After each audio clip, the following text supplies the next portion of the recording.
Yeezys at the sky. Every week is fashion week for me.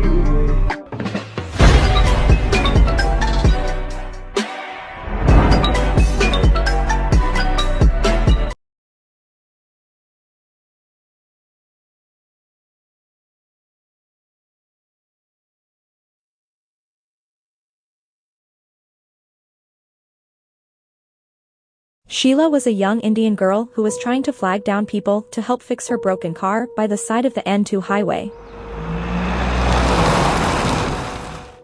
A group of men pulled over. They sexually assaulted her, murdered her, and then left her by the roadside. Her spirit is now said to be bound to that stretch of road, full of vengeance and hate. Kusil said, "I was returning from a wedding eve in Carwiston at around midnight. 5 other family members were with me in the car. After we entered the highway,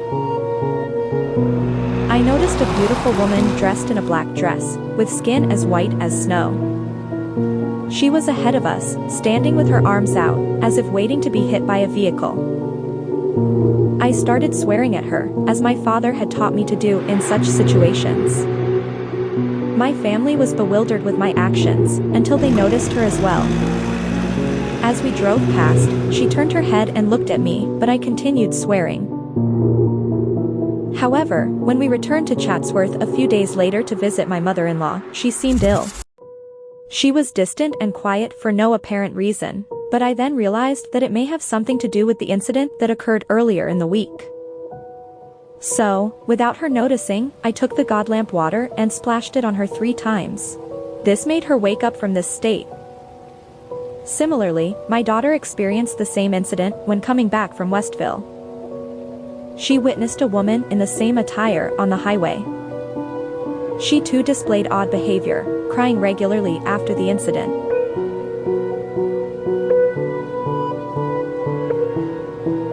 Nirvana Rupnarain, 30, of Morton, they were on their way to Havenside to drop off a friend at about 2:30 a.m. when she appeared out of the blue.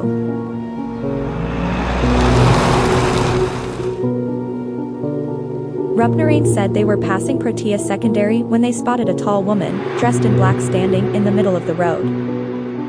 Rupnarain said they were passing Protea Secondary when they spotted a tall woman, dressed in black standing in the middle of the road. My first thought was that we were going to be hijacked. She was just standing there and looked frightening with her long black hair hanging on her shoulders and her arms outstretched, almost beckoning for us to stop.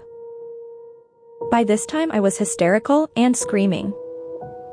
My husband Niresh swerved the car to avoid her, but she jumped out of the way.